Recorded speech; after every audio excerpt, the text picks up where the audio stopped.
Zach doesn't have to do it, but I'll still do it. Sync clap. You literally do. I've never had to do it before. You guys want to know a cardinal sin that I encountered this weekend? Sure.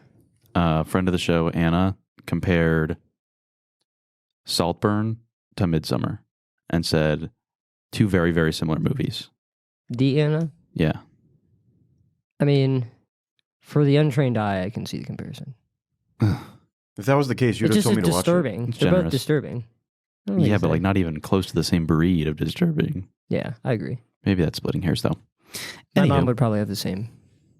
She would never. So yeah, Corbin Bleu. Whoa, he did what? He's up to nothing these days, except bringing in no money in the box office.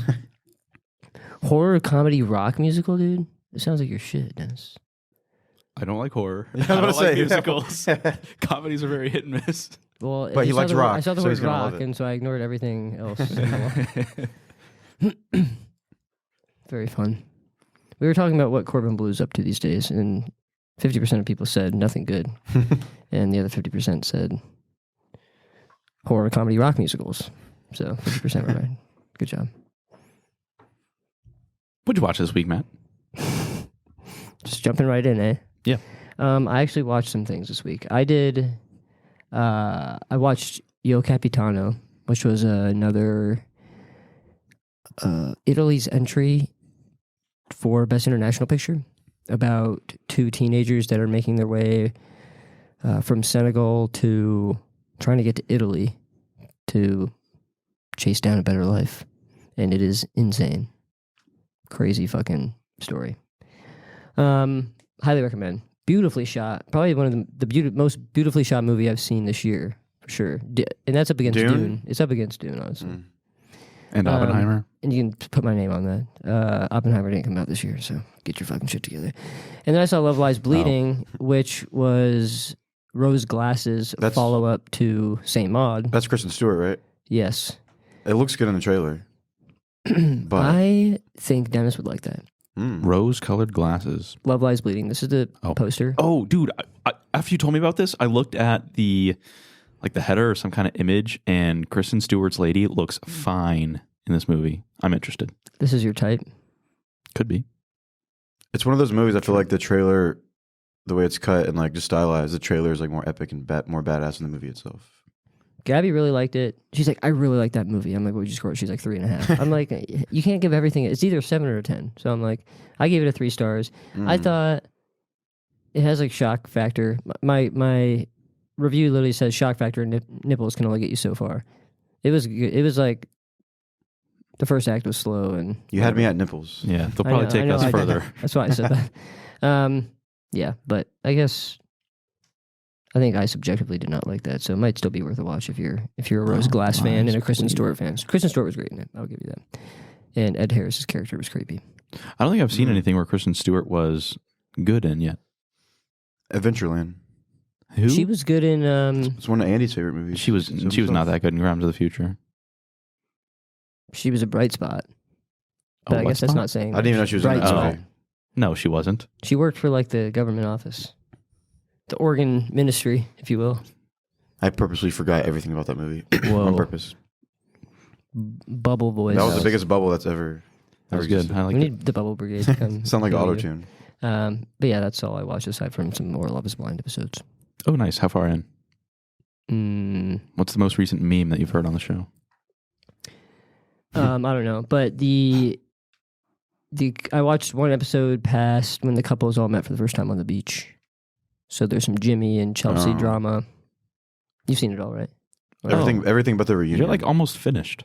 No, well, I thought there was 13 episodes. No, maybe there is. I don't know. I think 14 with the reunion. Yeah, and we're on. That's like I think we finished 7, so we're like almost. Did you watch the reunion? Yeah, but like, what the hell happens after they all meet each other at the lake house? No, he said beach. Oh, the beach. Yeah, they went to the DR. Okay, so their engagements have happened. Cool. Okay, yeah, so they just moved into the apartments. Gotcha. Okay, that's where I'm at, or the townhomes. They're not even into anything good yet, which is exciting. He's in the thick of it. I'm in the thick of it. Yeah. I finished Love is Blind and watched this week's episode of Survivor. Mid-ass episode of Survivor, kind of just a filler episode. It was like one dude's story of how he sucks so bad at the game and is terrible at it. Looking forward to next week. Must be better. That's it. That's it for me. Light week. Busy week. Good job. Yep, I watched nothing. No. It was a movie list, entertainment list week. Still reading Dune though. Oh yeah. So there's my entertainment. Update us on that. That counts as a media. I haven't read as much as I've wanted to. I think I'm like 200 pages in. What's happening? But it's still amazing. Where are you at? What part is that? We like keep going back and forth between like getting lore on the Bene Gesserit. I don't know. I haven't read in like I read the night of our last pod and that was it. Yeah. So it's been a week. I can't really remember exactly where I'm at. Define Kwisatz Haderach. I don't know who she is. Who she is. Yeah, and college basketball. I watched so much college basketball, as in 3 games as of last week. Big win. That's huge. You just opened up the floodgates for Zach to. I had it was the worst experience of my life, losing that game in brutal fashion. Did you actually watch that live? Yeah. The ending, the buzzer beater? No, we had turned away. We had packed up to leave. I was like, we're not going to make it. If there's 4 seconds left and they're up 3, these things just don't happen to NC State. And then I was like, oh, wait, my wallet's still on the table. I turned around and I looked at the score and it was like, going to OT. And I was like, God. Nice. Love that I missed that. Oh, well, but we won. GG. Awesome. Hell yeah, brother. All right. Anything else worth mentioning before we hop into it? Any trailers that you saw this week that you're particularly stoked on? No trailers, but I did want to ask you guys this. What are your thoughts about this sentence? Spacesuits protect astronauts from nothing. That's welcome to the Letterboxd, a wordplay podcast. It's true, right? It is true. No, that's a valid quote. Do people say it's invalid? No, but when you say something protects you from nothing, you think it doesn't protect you from anything. Well, it's nothing. Yeah, nothing is something in this case. I thought it was fun. Debatable. It's also protecting you from death. Listen to our philosophy podcast on space and time. What's it called? The podcast. I was trying to think of something clever that went with the Letterboxd. The Letterboxd in space. Zero gravity Letterboxd. Letterboxd 0G. I like it. I like that a lot. Okay. All right. Well, thanks for tuning in to another episode of the Shitty Movie Review Podcast, hosted by your favorite cat dads. I'm Matt. Dennis. Zach. And this is... The Litter Box. 1G.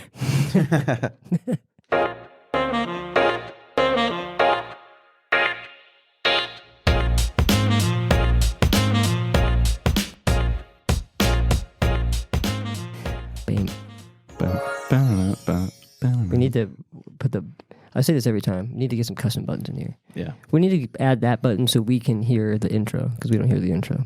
It's edited in afterwards. So we have to use our imagination. That's why we always go boom, boom, boom, boom. It's safe to say that we're back on the recording now? Oh, I never press record. Well, like we've cut back into... Yeah, that's safe. Okay. So safe. All right, it's sweaty in here, so we better get this moving. All right. Seriously. This week we watched Celine Song's directorial debut, Past Lives, romance movie, Oscar-nominated for Best Picture and Best Original Screenplay. It did not win either. It won some awards in the indie sphere and some other more niche award shows and committees, as you may. This is inaccurate. Ignore this. Yeah, I was going to say. I was confused by that. So this is a romance movie that was pretty popular. Last year, came out in 2023. It stars a couple of actors/actresses I have not seen before in anything. Greta Lee plays Nora. She plays Lila and some other character in the Spider-Man. She's just like an AI Miles voice. Morales, Animated Spider-Man. trilogy. Yeah. And then we also have, I should have looked up how to pronounce your name, brother. TOU. They're largely phonetic. I looked up Hae Sung's name. It's Hae Sung. TOU. Okay. Hae Sung plays Hae Sung, and then John Magaro plays Arthur. And those are kind of our 3 characters here. Can you click on John real quick? I just want to see. He kind of looked familiar, but I didn't know if I was... Dude, this guy looks exactly like Pedro Pascal from Walgreens. From Walgreens? Damn. Yeah, what Walgreens a slap employee. in the face ass. Okay, well, if you're a Pedro Pascal from Walgreens, that's like saying you're a slightly less attractive version of The Rock. it's still a great compliment. When's the last time you went inside of a Walgreens? Drive through 2 days ago. Exactly. You're so disgusted by what's inside Walgreens, you won't even step inside. That's not true at all. Have you seen where I live? You don't have enough respect for this guy that if you saw him, you would just like drive by and wave. You wouldn't I actually don't stop. wave to anybody. No. That's not specific to him. I'm just trying to push this places that has no business going. All right. The synopsis here, short, sweet, simple. Nora and Hae Sung, two childhood friends, are reunited in New York for one fateful week as they confront notions of destiny, love, and the choices that make a life. Basically, we have Nora and Hae Sung, who were, as this stated, two childhood friends in South Korea. And Nora's family immigrated to Canada when she was, I think, 12 years old. Mm-hmm. And it's a bit of a story of what could have been. Nora lives in New York now and kind of reconnects with Hae Sung. And it's a journey to see what remains between them, if anything. Very simple plot. Extremely. Like I said, released 2023. And yeah, not much more to say about this one, to lay the land. But I'm interested to hear y'all's initial scores. This is my pick. I've seen this once before. This is a new fresh watch for the other two gents. So whichever one of you wants to take it away. You saw this how long ago when it came out, right? July, which When it came I out. realized was like when it came out at Independent Picture House, but way longer ago than I thought. Like 8 months or 9 months. Cool. Yeah, okay, maybe I can start out. This one was on my watch list from the minute Matt posted his review on Letterboxd and I saw it, because this kind of seems like the movie that would be right up my alley. I love like a kind of slice of life movies that are grounded, and I love romance. I'm a big softie on the inside most of the time. And I wasn't really disappointed by how beautifully filmed it was. It has great film mechanics. I'm talking about the framing. I'm talking about the ambiance. The coloring. Good mechanics of filmmaking. I love that. I also really like movies that kind of get divided into time periods with either stated or, really implicit spans of time. In this one, it tells you 12 years apart from each little time jump. And it kind of reminded me of Boyhood because it gave me the opportunity to reconnect with the characters at different stages of their lives. Let me draw speculation on where they're at now and that kind of thing, which was a really big a draw to me. Pulled me into the movie and gave me more intrigue into a plot that is, rather mundane and down to earth, which is not a slight at the movie. But that's kind of all I really have to say about the good parts of the movie, sadly. So... just as I suspected. Yeah. I mean, I really appreciate that the characters were down to earth, like I said, and maybe intentionally kept from being, exuberant or having some sort of X factor. But it kind of, I think maybe I might need that in any movie I watch to really, kind of get behind them and be in their corner for the issues they face and the journey that they go on. And that was just absent here. But I can get into a little bit more of why I feel that way and maybe why I don't identify with these people and the journey they go on when we get into spoiler mode. I'll start it off at a 6 because I do like a lot of the visuals and the setting, but most of the good things probably end there for me, unfortunately. Okay. Fair enough. About 80% of what you just said, I exactly agree on. Like the way you started off your intro is exactly what I was going to say. I like this movie. I didn't love it. But like you said about it's such a well done movie. Like I don't know what else to say. It's like the mechanics, like you said, were perfect. Like I love the way it was shot. Cinematography was great. Script was great. The actors were impressive to me. And for a directorial debut for Celine Song, like if this is your first movie, like you're off to a good fucking start. Like it's just such a solid, perfectly made movie. He used the word perfect, but he's about to give it a bad score. It's perfectly made. Emphasis on made. But as Dennis also said, I'm also a softie. Like I love romance movies. And with that said, this just didn't really do it for me because in a romance movie, I need like emotional hits, emotional beats. There we go. Beats.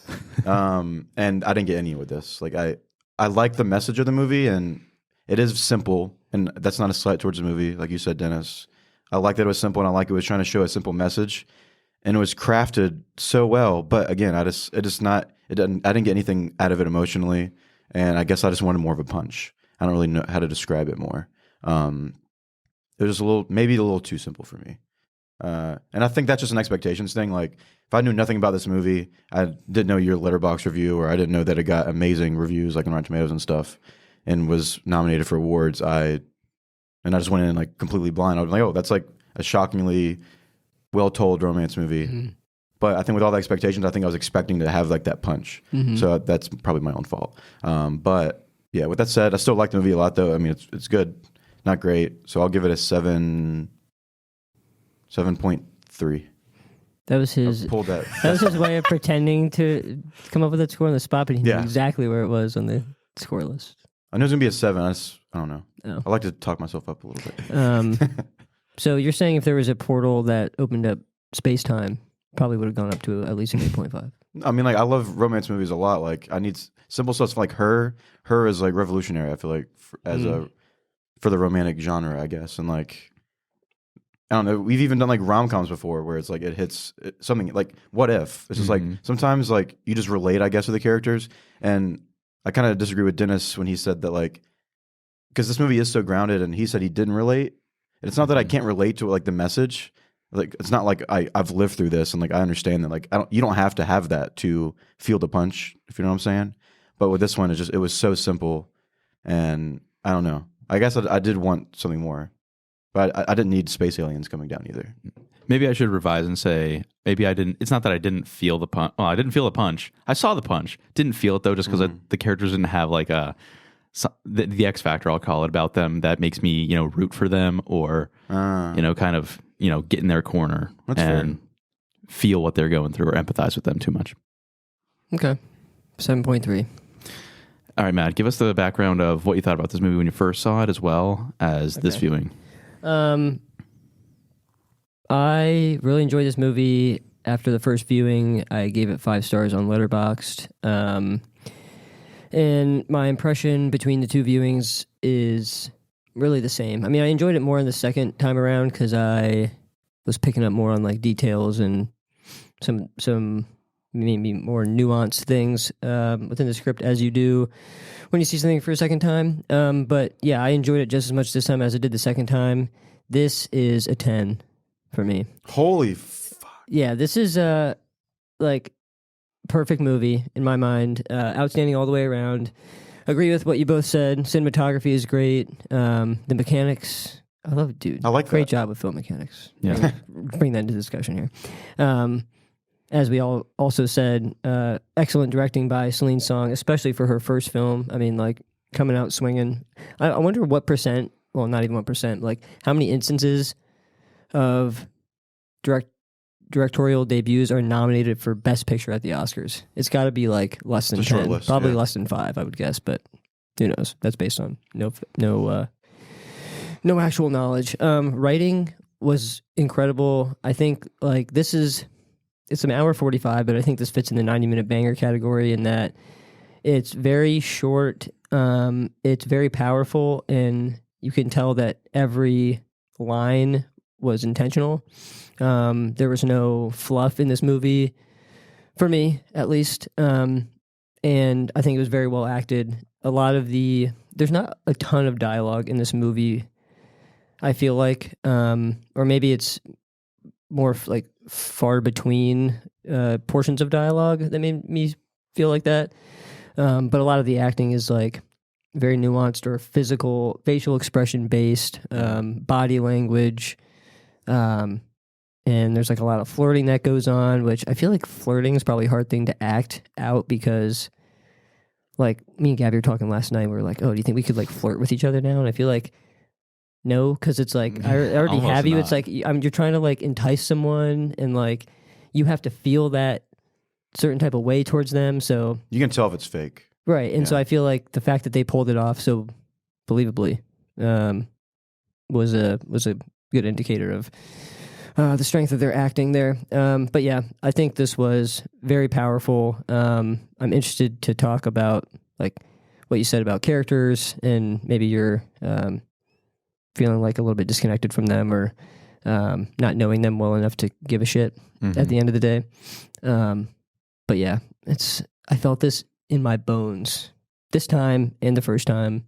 I think it captures love and heartbreak and like hope and devastation and everything. It's just like, it's so good.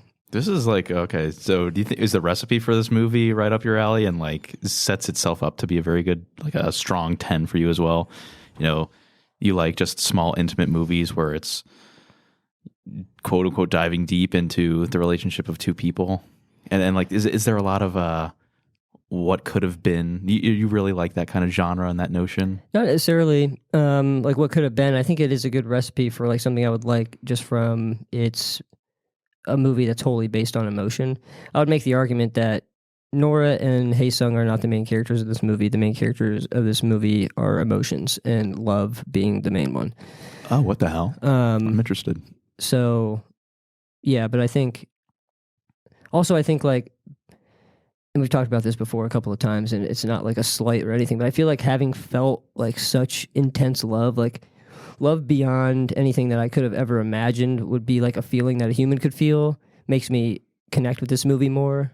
And like the devastation level is like, I don't know, like I can connect to the feeling maybe more so because of my personal experiences. So yeah, 10 stamped, signed off, ship that off to I'm the Surgeon surprised. General. Yeah. All right. But with that said, with that long-winded rant, anything else before we spoil? I want to spoil. All right. Consider it Spoil it. spoiled. Spoil. He does not get the girl, He does not get the girl. which I appreciated, but also maybe I would have wanted. Is that what you expected? Not. Or do you have an I expectation? kind of at all? expected it whenever the movie first started. I thought it was setting itself up really cleanly for we're separated by circumstance, but we come back to each other in the end.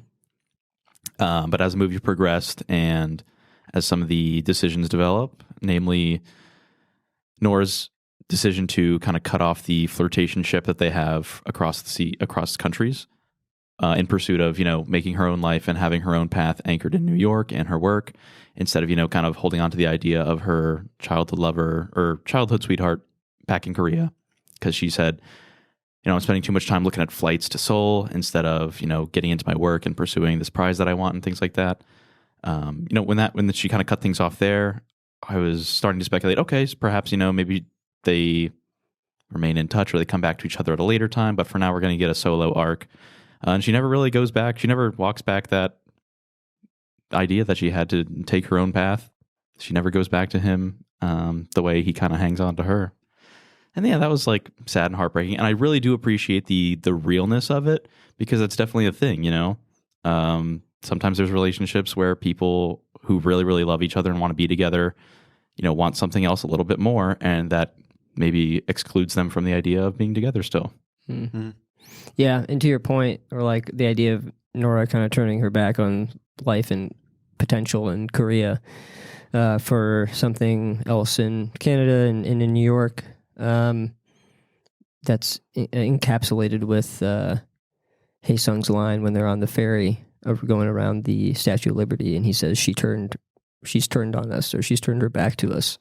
And I think that was talking about Nora, and Nora turning her back and facing the city and taking on what, her future rather than dwelling in the past. But that's a good eye. Well, also to that point too, that just reminded me when they go on the date when they're still kids, and both their mothers talking to each other, and Nora's mom says, "If you lose something, if you leave something behind, you gain something too." So that's kind of like the whole message behind that as well, which is, I like that. It's like in Interstellar, whenever Matthew McConaughey is launching himself into the black hole, he says, if you want to get somewhere, you got to leave something behind. Mm-hmm. Yeah. Yeah, I like the foreshadowing with that. Yeah.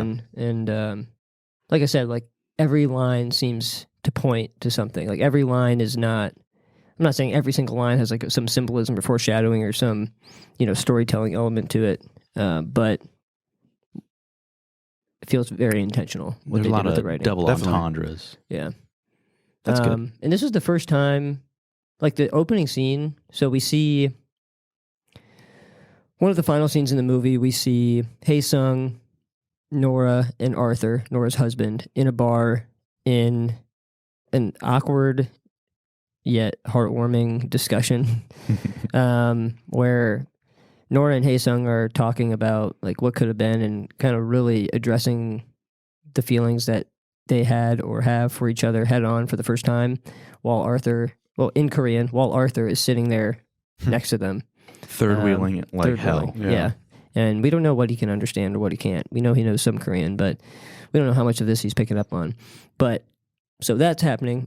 In the very opening scene of the movie is that same scene from the perspective of two other people in the bar trying to guess the dynamic of the relationships between the three of them. NPCs. Kind of like one of those things you do. It's like, oh, you think like those people over there, are they dating? Are they married? You know, just Some like people watching. People watching shit. Yeah. I love doing that so much. I'm so happy that this movie started out with something like that. Yeah, and it's interesting because it's like, yeah, they had all these different guesses, and they're like, we really don't know. Mm-hmm. And I almost didn't even remember that scene was the opening scene because it's not as impactful until you see the scene from Nora and Friend's perspective. But I like that as the opening scene. Agreed. Talking about like the emotional part, so like, yeah, I guess like with any romance movie, it's definitely, you know, like based on your own personal experiences, as Matt said, is going to make the difference in like the emotional impacts.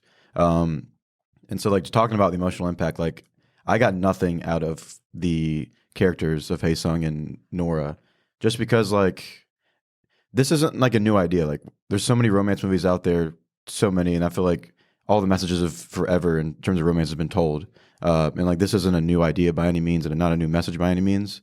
And it's not that I didn't do it well, but like I just did not feel it. But the only emotional impact I got was from Arthur. Like everything that he went through and like how he's handling this very complicated situation.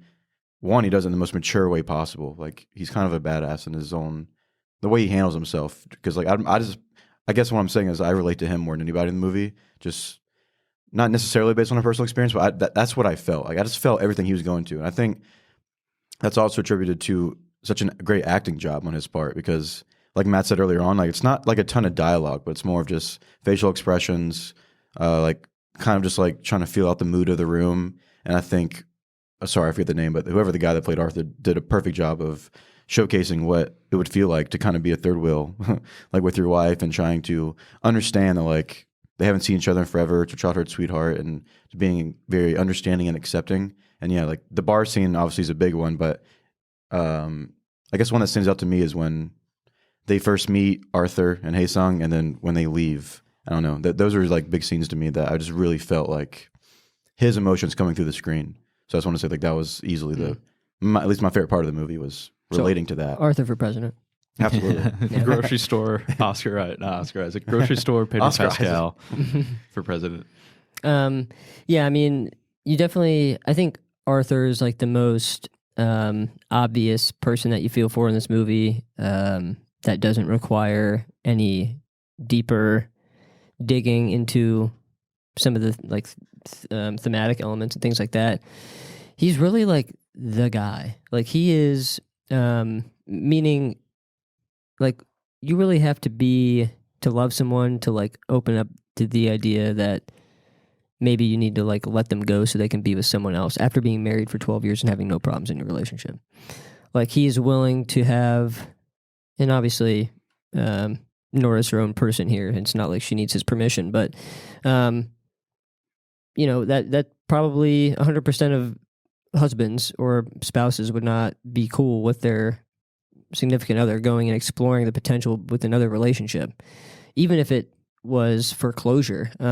Nora denies really ever fully considering leaving Arthur for Hae Sung, but I think she's kind of trying to convince herself of that. I don't think she's totally there. She wouldn't be exploring this to the degree at which she is emotionally if she were already closed off to the idea. But she wouldn't have that emotional reaction after she said goodbye to him either, if that wasn't the case. So yeah, agreed. But yeah, Arthur is like that's the kind of guy that guys should strive to be. People that love their ladies so much that it's not about him, and he recognizes that, and that's like the hardest, most selfless thing.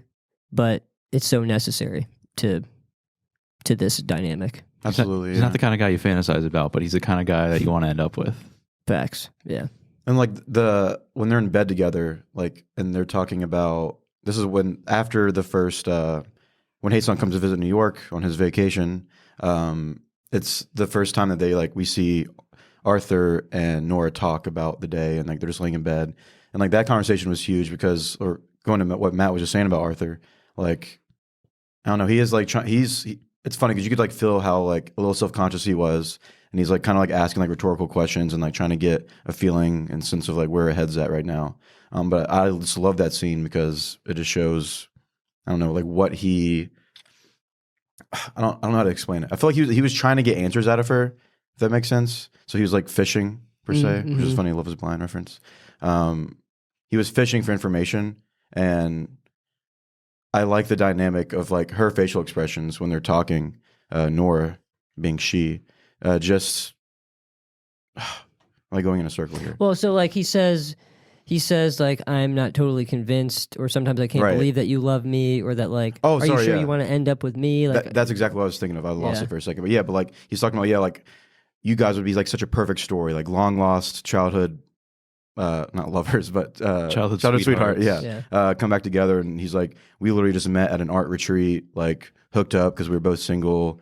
Like, I'm just such an ordinary guy. Like, there's nothing special. Like our story can't compete with you and his. Exactly. And like, honestly, that's probably like another part of the movie that actually impacted me or felt something. Because that's so real. It's like, people like to compare relationships all the time and compare, stories and stuff. But it's like, I guess my favorite part is the fact that at the end of the day, they're going to stay together.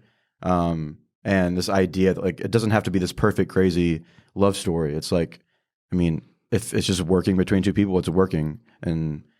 But to Matt said, the whole reason I brought up that point is because it's going off of he's allowing her to seek that, or like seek the alternative because he cares so much for her and he's not selfish. But I don't know. Yeah. My score's kind of going up just thinking about that idea alone. So, I mean, to your point about like the bedroom conversation, she says about, or Arthur says about how, like, you dream in Korean and when you sleep talk, it's all in Korean. And to me, I'm interpreting that, and it seems like Arthur's interpreting it as like her roots are in Korea, and to some extent there's a lot of that still in her that's maybe unexplored, or in this case unresolved with Hae Sung, or just like what potential could have come out of her life in Korea. And I think it's like just little nuances and small lines like that are giving us insight into what Arthur's thinking, but also just furthering the dialogue around. I was going to say Celine Song, Nora's kind of indecision around, or maybe partial regret about not fully exploring those things within Korea before she left. Obviously, she was young and it was not her choice, but turning her back on that life, as we said earlier. But I don't know. That's just me and my brother. I personally didn't think that conversation held a lot of weight, because that came across to me, as Arthur being a pretentious writer, having his creative mind run wild, and interpreting, somebody sleep talking in their first as perhaps she longs for a life that she's not allowed to live with me. Yeah, I see what you're saying. I mean, I guess, and to some degree, maybe it is. And I think that's kind of playing into Arthur's very self-conscious, or like very unsure of himself, 12 years into his own marriage. Like, it's like, you shouldn't be, like maybe at some point early on in your relationship, you're like, oh, did I really like land this girl? Like, she's out of my league, whatever. And like at this point.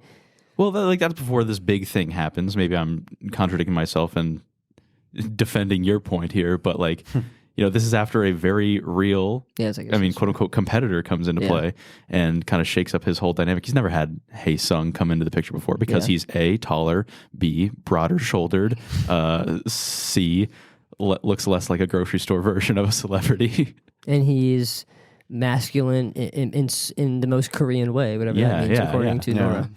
Most of all, he can speak the language, Yeah, it's interesting too, because in like the bathroom scene in particular, after Nora and Hae Sung's first meetup, She's kind of describing Hae Sung and how he makes her feel to some degree, and she's like almost oversharing to Arthur because he's been her best friend, presumably, best friend for the last 12 years. And it's like, you should be able to share these things. But like, he's asking, well, are you attracted to him? Well, how do you feel? And like, she's just, it's like she needs to get this off her chest. Yeah, I think but so. At the same I think time, he's attractive. Yeah. I mean, that's like painful to watch because you can just tell she's like trying to work through this and she doesn't know how to do that without saying some of this stuff out loud. And Arthur's just like taking it on the chest. Yeah, she's so genuine about it. Like, she can't help herself.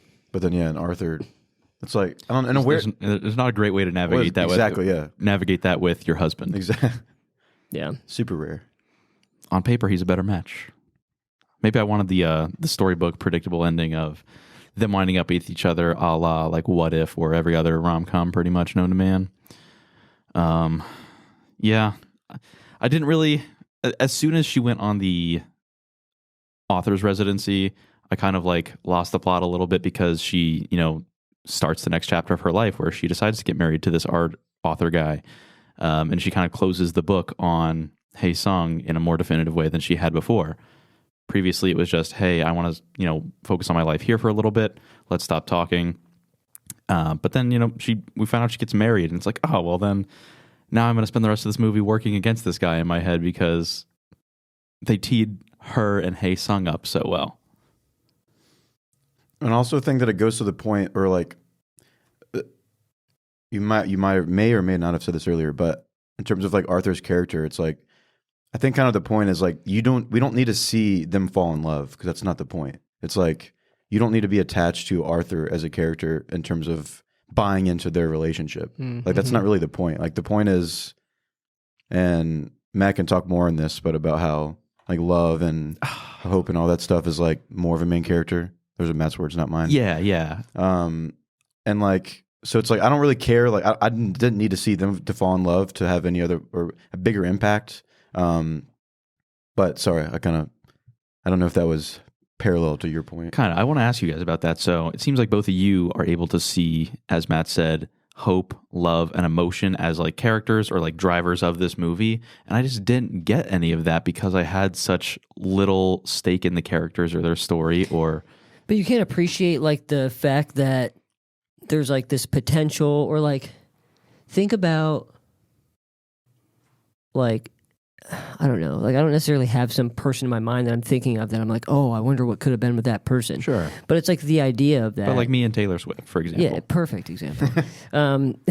It's like you can just like the feeling of potential, or like knowing that you made the right choice for yourself, especially in someone like Nora, who seems to be very in control of her life and her ambitions, and like is a driver. She's a doer, and she's not like just sitting by waiting for life to happen to her. So like knowing like, did I make the right decision by turning my back on Hae Sung, moving from Korea, focusing on my career, kind of cutting things off with him. Yeah, and to Arthur's point, going through this, almost going through the motions to some degree, and just falling into her relationship now, as opposed to like jumping, like attacking it like she has in other things in her life, because they moved in together because they lived in New York and it was cheaper on rent. Like, it's not like they were like, oh my God, we're so madly in love with each other. I mean, we don't get a whole lot of insight into what their relationship looked like at that level at that time, but it seems like life was pushing them to do that rather than they were pushing to do that. Sure. And I think a good kind of a good line that represents that is when they're waiting in line for the ferry and Hae Sung says, oh, like, what award are you chasing down these days? Because originally it was the Nobel Prize, and then it was the Pulitzer 12 years ago. No, Hae Sung's remembered this after all this time. Like, that's where he puts her in his mind. And she's like, I haven't really thought about that in a while. Like, she's basically, it's suggestive of complacency, that she's become complacent in her life, and she's not gripping it by the balls as she once did. She's not the same person. The change in the stages of life and stuff. Right, and I think that's like extremely hard for her. I mean, it is hard for her. We know that it is, and we see her reaction at the end and things like that, but it's like just imagine being that type of person and trying to wonder, or like trying to think about, did I make the right decision here? Knowing you have a connection with this person, they're flirting the whole movie, and like you can tell that they really have something real, and just having to turn your back on that and close the door when there's not really any reason to have to do that except for remaining in your current situation. So it almost sounds like the fact that these ideas are there without being so focused on is like what does a lot of the heavy lifting for you. Because like I understand that these aspects are there, but I just don't feel them or like really buy into them because I don't have any, attachment to the characters or their story really. Like maybe I think if we got more of a glimpse into her and Arthur's marriage, if we got to see a little more, I don't know, internal conflict with Nora and her, struggle to pursue work over Hae Sung and stuff, then I would maybe get what you're saying a little bit more. But the most we see is, some montages of them talking over Skype and, they're really happy and flirty and smiley for the first part. And then it kind of, you get more glimpse of, the difficulty of, maintaining a flirtationship over Skype where like connection drops out. People are asleep whenever the other person's calling them. And then all of a sudden she just calls him one day and says, I want to stop doing this. I want to focus on my work. Goodbye. And they'd have a harsh cutoff. Is it fair to say that like your problem with the movie overall would be it's like I forget, I'm trying to think, sorry, I'm blanking here on a movie similar to this in terms of the movie being about the message more than the plot. So it's like you have an issue because like you're not shown, the movie's not like rooting you to like show all or spend all this runtime on developing these characters and developing their relationships. It's more about the message, and that's where Matt got it's more about the characters aren't the main characters. The main characters are these different aspects, like these messages or hope, love, like, emotion. Like I feel like those aspects just don't come through for me because there's such a little time spent on the actual characters themselves. And maybe like the best explanation for us perceiving this differently is like, I don't know, like I have discovered in my relationship like what being in love is truly like, and I have it engraved on the inside of my ring. To quote Interstellar, love transcends time and space. And I don't mean that in this case as a literal thing, but as a figurative thing, in that true love is like beyond any emotion or like feeling that I could have ever imagined. And that's why people say like, when you know, like, how do you know you found the right person, that kind of thing. And it seems like a cheesy thing to say, but it really is like, there's like no way to explain it because you just know the feeling, and it's like so powerful. And so for me, knowing what that feels like and knowing that that exists between Hae Sung and Nora, and that they can't like, they're not willing to both grab that and like fully embrace it, and that it might not exist to that degree between Nora and Arthur, is devastating. I didn't even see that it really existed for Nora and Hae Sung all that much. Bro, they're like doing this after 24 years or 36 years. They're 36 years old by the time that this is. Right. And so, I mean, it definitely is there for Hae Sung, and if it wasn't there for Nora, then she wouldn't be wasting her time with this. Maybe, but she didn't even really engage with the idea of, continuing, like choosing the Hae Sung path, really, it seemed like. And it seemed like, after 12 years of, radio silence between the two, it was really just Hae Sung, like, hanging on to an idea and not really any tangible emotion. Because he seemed like after they cut things off, like he was pretty fine on his own. If she wasn't willing to explore or if she wasn't open to the potential of choosing Hae Sung, then what has this all been about? Why did she react the way she did at the very end of the movie? That, like I said, or maybe I didn't say this, but that portion is probably the most, the biggest delve into that, biggest exploration of that feeling that she has that we see in the entire movie. The entire other time, it's just her meeting up with her friend that still has a crush on her and her showing him around the city. That's what it came through at as to me. Face value, I suppose, but I think there's a lot more. I mean, the way she looks at him, they're sitting in front of the carousel or whatever the fuck that thing's called. They never get them right. Carousel, merry-go-round, whatever. And like, like that shot is so powerful. And she's like looking, and like he looks over at her, and she kind of like looks away, and then like they look back, and And at times she like asks like, what are we doing here? Like we were kids back then. And she's like, well, we're not little kids anymore. Like if we were just dicking around back then and because we were so young and we didn't know what we were doing, why are we here today? Like she feels some type of way about him. I think that's objectively true. She never fully denies it. She says, I don't think so. I don't think I'm attracted to him. She seems to be trying to convince herself that she's closed off to the idea more than she is. Obviously, she's not, because she's sitting here at the bar with her husband to her right saying, oh, well, like, what if, like, what would we have been in a past life and all this stuff. I mean, I think she's never fully closed off to the idea until he gets in the car and leaves and she's walking back to her place and starts crying. Well, maybe I'm just like searching for meaning where it might not be there, but like, when I was like watching this, like I was definitely thinking this in terms of like the idea of destiny and like if there's like this movie doesn't necessarily go down the path of like, oh, is there like a one person for everybody? It was like the one. And I love the line that Hae Sung says, I think multiple times, where it's like he tells to Nora like, you leave, or she's like a leaver. Like, what's the line? He's like, he says something to the effect of, you're the type of person that leaves.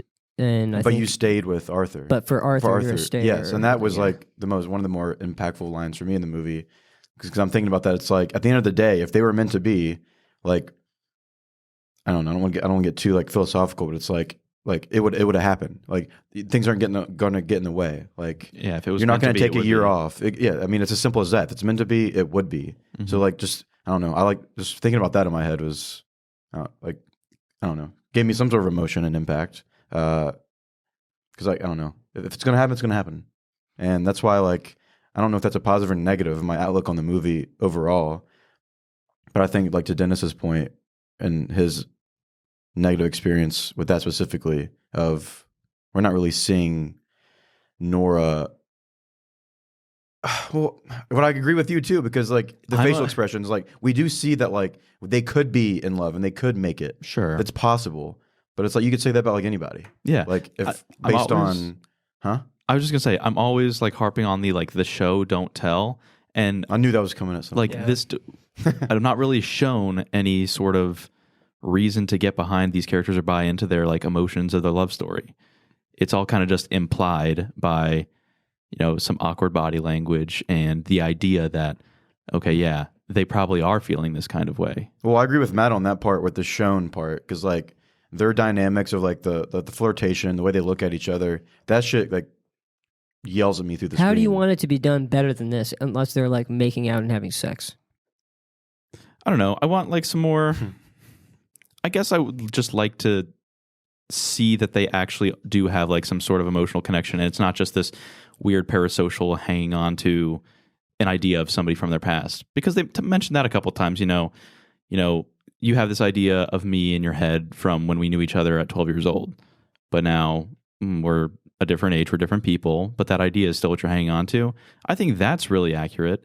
I don't really think that there's any genuine, it didn't seem to me like there was any genuine, real, tangible love there. And I think maybe if they just had a little bit more gumption from Hae Sung's part to pursue a relationship or like present the idea that, hey, I'm still in love with you and I want you and this is what our life could be.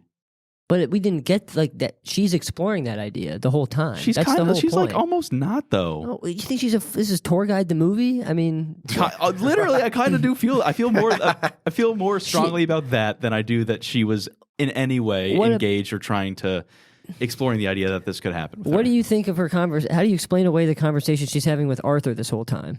Why is Arthur like, I'm not going to tell you can't see him? Like he's come and like you want to make sure that like that's not like what you want.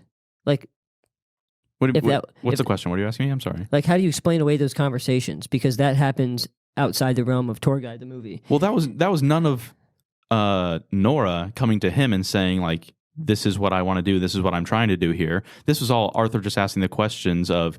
But how do you think he got to that?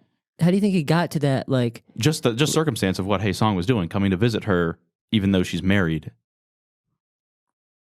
I don't know what to do. I don't know if I can say anything here that will turn you to the path of unpaid tour guide lover. But I think that I can understand if you would have preferred to see their connection or potential love in another way. For me, I don't know how they could have done it better. I think it's very obvious that there's something there, and that she's exploring that up until really the bar scene when they're having the conversation that you mentioned, where he says, or she says like that. Basically, like the 12-year-old girl like doesn't exist anymore, but she did exist. Basically, insinuating that part of me like loves you, like that part of me is there, and like that connection, like I feel that with you. Mm-hmm. But now I am 36-year-old Nora, and I love Arthur. So like I think that's at the point that she states, okay, this is where I'm at. But that whole motif and her position in that moment is supported by all of her actions all the way up until that point. Like she's never switched off of that. She said, I don't think I'm attracted to him. Yeah, that's something I would totally say. This is like whatever. I mean, we're gonna waste time arguing back and forth on this. I just think at large the behavior that she exemplified is completely consistent with somebody that is just kind of showing her old friend from childhood around her city, even though she knows there's a big crush on her there, and there used to be a big crush that was reciprocated. This is her life. This is what she's chosen. I don't feel like there was ever any wavering or weighing out of her options. All I can say is I hope when a girl looks at you the way that Nora looks at Hae Sung, that you recognize that she's into you. That would never happen. True. Well, I'm sorry for you.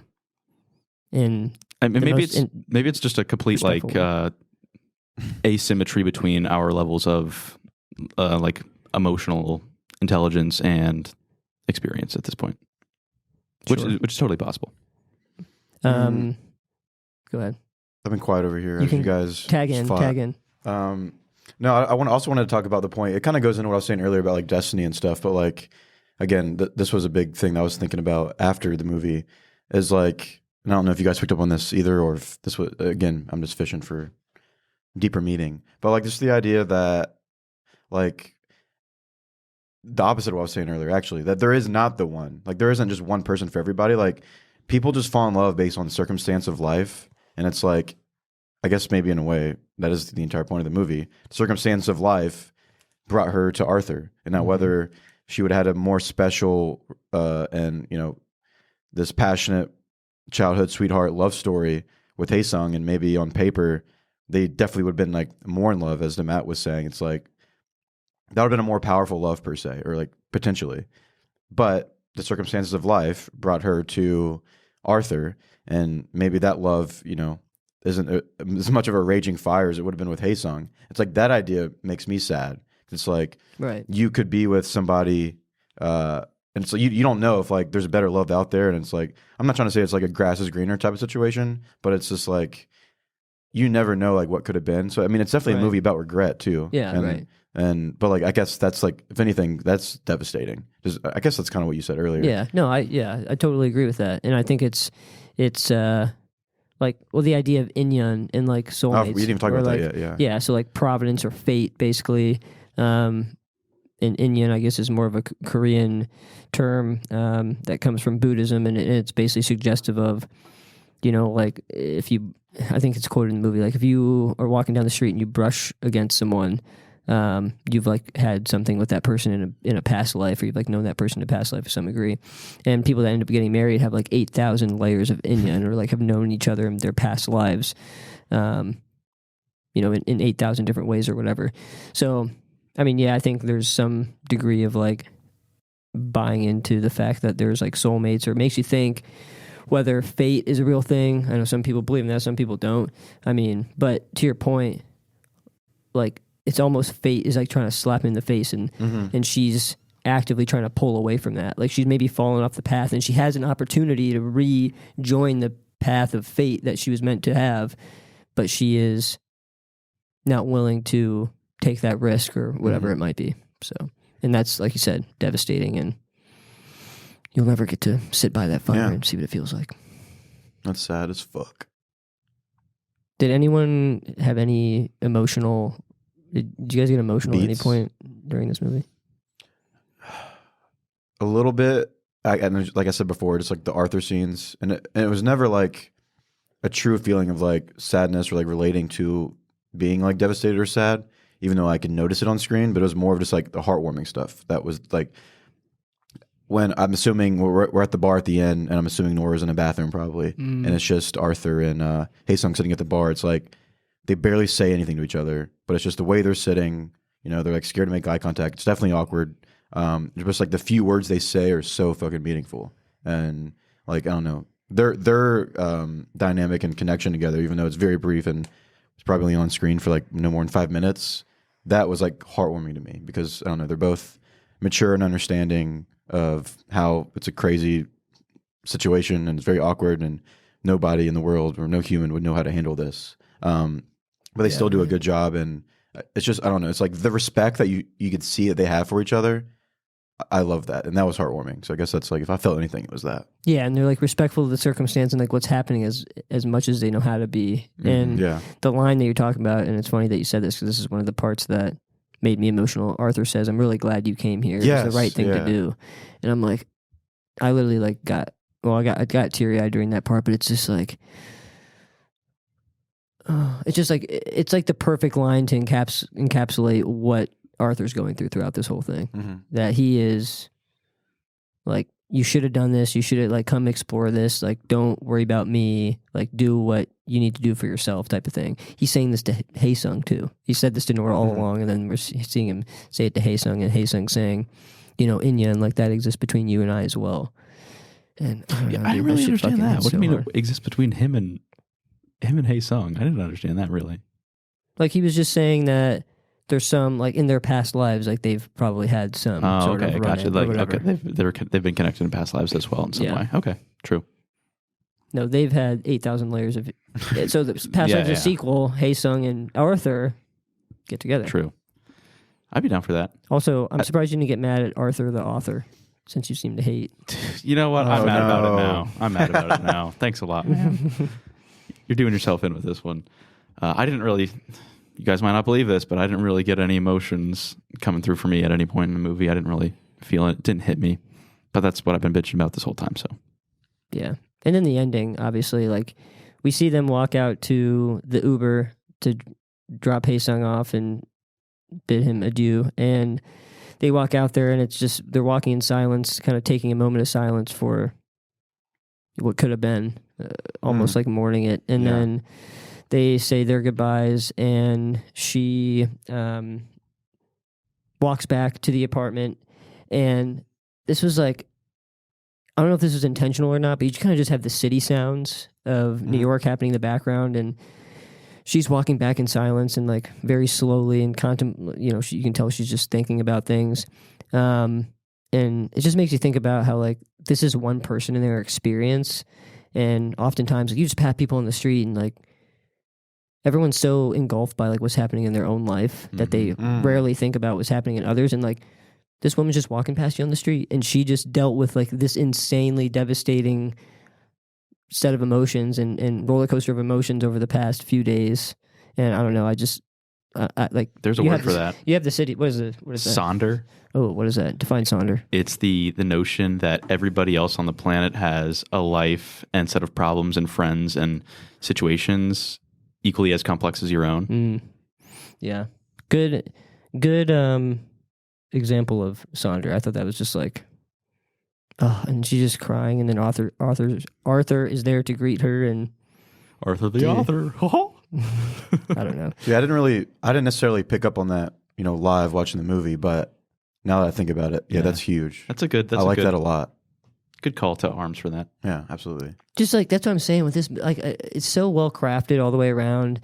Like, we have the scene of them holding the rail in the subway car, and their hands are like so close together, but not touching. It's like indicative She's of got how a ring close, on her finger. How close they are to each other, like, but they aren't like so close, they but aren't so there. far. Right, exactly. And it's just like that shot alone, it's like, oh man. And so just all those little details that point to how, they're feeling throughout the movie and whatnot, I think is really masterful, especially for a first-time director. I mean, give me a break. It's pretty good. I mean, to be honest, she could have just pulled like She just should have done a fantasy suite, had sex with each of them one night after the other, and then make a decision. I think Dennis would have enjoyed that more. You're talking about the director? No. Oh, okay. Nora. Okay. No, I'm not asking for that. I'm kidding. Yeah, but this was inspired by Celine Song, like a real moment for her it was the bar scene. Oh yeah.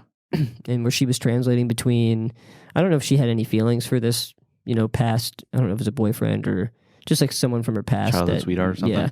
And her husband, and she was like, literally was Nora in that case, and that inspired the idea for the movie. Oh, that's nice. Oh, and let me guess, she was actually a playwright at the time too, so she decided, maybe, I don't know. This was a nice little thing that I should write a play about, and it became a movie that she directed, I bet. Yeah.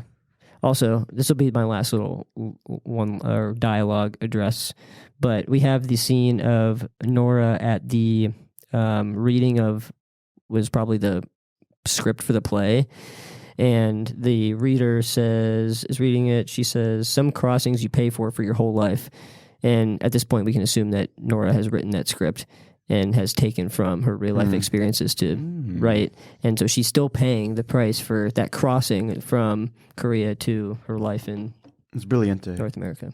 The layers are so deep in this The movie. Indian is so rich. Dripping with provenance. Okay, sorry. I'm kind of just been going off. Any other points that you'd like to discuss? Anything you enjoyed? I did enjoy reading about some of this fun little directing mechanics that Greta Lee, is that her name? Greta Lee is the actress. Celine Song is Celine Song. I like some of the neat things she did in the production of the movie. She had what is his name? Hae Sung's actor and Arthur's actor see each other for the very first time in the filming of the scene where he walks into the apartment and the characters meet for the first time. I love that. That was That's actually sick. the first time they saw each other's, because, get a little more genuine reaction of each other's first impression of everybody. And that first take was the one they used in the movie. So Damn. that's pure and raw. I like that part. I'm just an idiot nerd that gets a kick out of this kind of stuff. But I'm always wondering, how people film phone call sequences or video chat sequences in movies. And for this one, they had them actually on a Skype call in different, on different sets and sound stages and stuff. It was a live call, but it was throttled by a really long cable where they could turn the connection bit rate up and down to actually kind of play God with the connection, make it a little more accurate to what a real Skype call would be like in 2012 or whatever. That's dope. I like that they went that route instead of just superimposing the image on the screen or whatever they probably do most of the time. Damn, that's dope. Little touches and spices like that make it a little more genuine, which was appreciated. Yeah. Like I said, this movie does a lot right by keeping the movie grounded and feels really real, which I liked, but maybe it went too far in that direction and lost the X factor for me, I guess. Too much throttle on the Skype calls. Yeah. Okay, also, I need to know if you guys caught this, but there's a scene where she brings Arthur some coffee while he's at a book signing. Dude, the title of his book is Boner. I saw that. I didn't see that. Did you have a boner for that boner? No, but I have one for the camera. Why is his book called Boner? I don't know. What the heck? Wait, why did nobody else why isn't this something that I've heard about before? I think it's I think it's just kind of going into the stereotypical artist Like a act like a there's bit? some. No, I feel like artists would just do some stupid shit like that and be like, oh, I don't know. I a don't little know if edgy there's- art piece. Yeah, I guess. I don't Gotta like do this something to make movie yourself anymore. different. No, yeah. I didn't notice Rewatch that scene. His book is called Boner. And it's a completely serious event. It doesn't Can seem somebody like he's please a comic writer. Ask Celine what the purpose. There's probably some huge, crazy, I deep meaning. think Reddit has some asked philosophical. this question. It's gonna blow your mind. Yeah. I didn't. That's so crazy. It's so obvious, but I did not catch that. Why? And what's the picture of? It's a balloon dog. It's a little balloon balloon animal dog. dog. It's so artsy fartsy It's a social commentary on how on boners. I literally have nothing. Boners. Big LOL Yeah, that's moment. funny. Another fun fact that I have, not quite as fun as Dennis's, but originally Hae Sung was cast, or was the role was going to be played by Choi Woo-shik, who played the son in Parasite. Okay. Nice. But then later was swapped out. I don't know for what reason, but Broader shoulders, definitely. Yeah. true. More masculine in a Korean way. Yeah. I actually like what's his name? TOU. Yeah. It was I like good. him better in this. It was I feel a good cast. I feel like he's very, I'd be interested to know if he's like this in real life, but he's just so timid, and I feel like he fits that bill. Oh, he actually has lived in America for a long time and is fluent. He's fluent in English and like other languages. Like he's a legit actor. He's not this. Oh, yeah. I don't think he's this small, timid guy that speaks bad English. Oh, like they he's in portray him. Decision to Leave. That's been on my watch list for a while. That's Park Chan-wook, who did what's his most famous one? Old Boy. Yeah. If you guys have seen that. Nope. The guy eats the octopus. You seen that meme? No. Yeah, you guys have fun facts. I have one. They're actually remaking this movie with Leonardo DiCaprio as the star. About time. And Chris Rock playing Nora. Chris Rock playing Nora. Oh, perfect. Wait, is that real? Are they remaking it? No, I'm totally kidding. Fuck me. Wait, what's the movie that they're actually doing that to? Oh, Another Round. Yeah. But to your point about what were we just talking about? Oh yeah. TOU being being fluent in English, similar to Anatomy of a Fall and Sandra Hüller's performance there of like pretending to not be fluent in a language and trying to sell that you're speaking it in a broken way. so I feel like hard. that's got to be impossible to do. I wouldn't know how to act. Like I don't know how to speak English, so Yeah. nor am I an actor, but I'm one podcast away from it. Yeah. Yeah. All right. Final thoughts or anything additional to add? Any more fights you want to have? No, I think we're good. I mean, what do you think about artist residencies? I think it's cool. Yeah, I mean, it's pretty cool. Go out and I get would some never- inspiration. I would never go do it by myself, I don't think. I can lock in just as easy at my desk at home. I don't need to go on some expensive retreat in a cabin. It's all expenses paid. It's definitely not. It's all She inclusive. was chosen. Yeah. Well, really? I mean, I don't know. I don't She know. got like a letter and stuff, and I'm assuming she maintaining her lease or whatever in New York. Yeah, I mean, I feel like you definitely have to pay for it. Dude, we Looks should, like an Airbnb. You should score this 1 point lower because that was not actually. We're knocking on that door. I might. Good. Don't test them, please. I know. Okay. Okay. So you guys Yeah, don't another believe one. in fate? Any fate believers here? Oh, certainly not. Certainly not. Soulmate believers? Certainly not. Interesting. I'm a fate believer. Fate believer. I I'm barely not, know her. I'm not religious, but I'm a fate believer.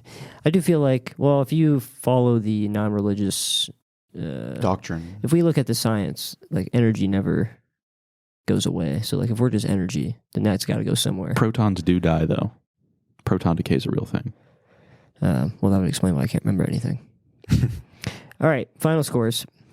Who wants to start? Dennis. I'll go first. For a directorial debut, really well done. I like a lot about the directing of the movie. Maybe it's not as impressive as a writorial debut or an authorial. What is the Authoritarianism? maybe it's not the great debut for an author as somebody that's writing a script for a movie or a screenplay, whatever, what have you. Perhaps you should stick to stage play writing, because I wasn't that enthralled by the characters or the story.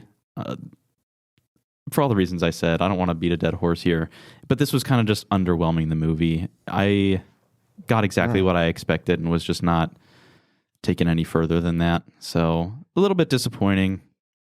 Things like What If and even Eternal Sunshine of the Spotless Mind to a degree are more up my alley, which was nice that we saw a little bit of a Easter egg for that movie in this one. Yeah. Yeah. I forgot about that. And I don't think I'd seen that the first time I saw this. So when they were talking about that, I was like, "What the fuck's what's a Montauk?" That was good. Yeah. That was good. So I'll 6.2. Ooh. It's fine, but not much more than that. Would you It recommend came up. to anyone? Personally, not. Not a soul. No. Not even Oh my- Koreans. I don't even know that I would recommend this to you if I saw it and you hadn't. Not even folks that are part of an author's residency or No. artist residency. I wouldn't talk to those scum. You're literally 1 degree away from being an artist. by No, talking I'm a about other corporate artists. drone. I'm talking about I'm a this, proud in this corporate capacity, drone. this podcast. He's going to write a novel If there's titled... ever a podcast artist retreat, I am burning that place Oh down. my God. I'm saying you are judging other people's ability to produce art. No, I'm judging their decision on how they choose to produce art. He doesn't want to Much read a different. novel titled Boner. And that's final. Agreed. I'll sign on for that. He would read. He would read that for the bit. Okay, 6.2. It came up. That's huge. I'm gonna keep my score the same. 7.3. I don't have anything bad to say about the movie. It's just as a romance moviegoer, I enjoy lots of romance movies. I feel like I have high expectations for them, and on top of that, this movie had tons of high expectations based on reviews and Matt's recommendation. It just, like Dennis said earlier, like the mechanics are perfect. Like directorial debut, Celine did like such an amazing job. It's perfectly made. I say that like about a lot of movies, but at the end of the day, it didn't hit me as hard as I guess I was hoping. I didn't get as emotionally attached. Beaten. Thank you. That's perfect, actually. Emotionally beaten by this film, like I was hoping in a romance movie, and I feel like I've just seen a lot of better romance movies, I guess. So it can't be. That is a fucking take. I think Her is significantly better than this movie. That's the only one that stands close, in my opinion. Definitely not a lot. 500 Days of Summer, but I don't like to compare because that's more of a rom-com. But that, like, I cry watching that one all the time. And again, it's another movie where, like, the idea that, you know, the main couple that doesn't end up together, and like the movie trying to like set you up to think they're going to be together, that's like a beaten horse. Like they do that all the time now. Fuck them.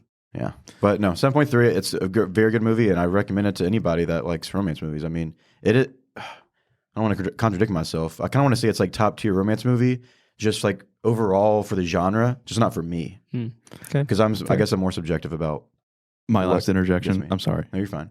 My last interjection. That one scene in Everything Everywhere All at Once where it's Ki-Hae Kwan saying, "In another life, I would have loved doing laundry and taxes with you." Mm-hmm. That scene alone is a better diorama of this movie than this movie was. I totally agree with that.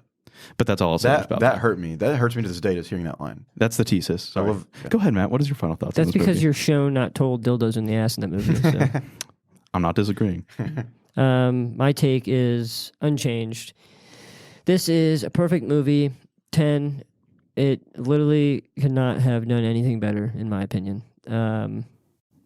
I love the, how nuance plays such a huge part in this, and emotions unspoken most of the time, and mostly seen through the characters' body expressions or body language and facial expressions, and it's just, I think it's beautifully acted by our three main cast here. Beautifully directed, and I think the script is really the strongest part of this movie. I think it's beautifully shot as well.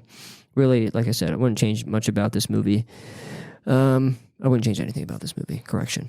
So yeah, 10. This is my second 10. Everything Everywhere? Midsummer. Oh, sorry. Oppenheimer is also a 10 for me. So yeah, third 10. What keeps us out of your top 4 favorites of all time? After this watch, honestly, dude, Midsummer or Interstellar is coming out. I need to watch Arrival again. Yeah, you do. Interstellar might be on the way out of my top 4. I could see why both of those would be on the way out for you, but not why this one would be on the way in. But because it's right up my alley. Like, I love movies that make me feel something, and I think this does such a powerful job at that, and in a way that is very clean and precise. And like for the whale, for example, that made me feel something a whole lot, and I was fucking bawling my eyes out at the end of that. But there are problems with that movie. Like, I can see that was more of a subjective emotional score. This is an objective emotional score for me. Okay. Well said. Thank you. My newest book, Boner, will be coming out. I was waiting for another boner joke. Super boner. You should have bought the prop and had it ready to go. I know. Didn't think that one through. All right. That'll wrap this up. What are we watching next week, Zach? Get straight to it. It's a Robert Eggers film. Robert Eggers. There's only one left. Wait. Well, technically two. There's two. It's The Lighthouse. Oh no! Right in the face. Okay. I've never seen it. You haven't seen it, right? I saw it one time. Oh shit! Damn it! No, this will be good. I thought you hadn't seen it. No, we're all huge fans of Robert Pattinson and his exemplary acting in this show. And Willem. Yeah, I'm a big fan of him. And you I've Fell seen half asleep and I during fell it? asleep. Perfect. So This would be Make sure you watch it this time. obviously, the fact that The Witch is like, what did I give The Witch? I think like a 9.8 or something. Yeah, I rated it pretty The high fact too. that that's like one of my favorite movies, and I haven't seen The Lighthouse, is so disrespectful towards Robert. So this one obviously has been on my watch list for forever, but I don't know what. Oh, I haven't seen it, to be honest. I don't have a reason. what's the runtime on that jaunt? Good question. Over 2 hours. No Am I way. right about this being in color and in black and white separately? Is there a version of each? If so, which one do you plan? If there was, I didn't. then no, which there's one? only one. Yeah, Okay. it's only in black and white. Okay, maybe I dreamt that other part up. Cool. You're thinking Well, I'm of- you're excited thinking to of revisit this Godzilla. one. Where's the runtime? 109. It's under 2 hours. Don't scare me like that. Oh shit! They wouldn't dare go It over feels 2 hours every with bit of this. 3. Oh God. I can't wait. All right. Well, thanks for tuning in to another episode of The Litterbox. Be sure to tune in next week to hear about our opinion, or Dennis's terrible opinion. First 0 score for Dennis coming The next shite week. house. Leave us a comment wherever you're listening. Follow us on TikTok, Instagram, YouTube, wherever the fuck you listen to podcasts. We love you. Good night. Boner. I love you, New York.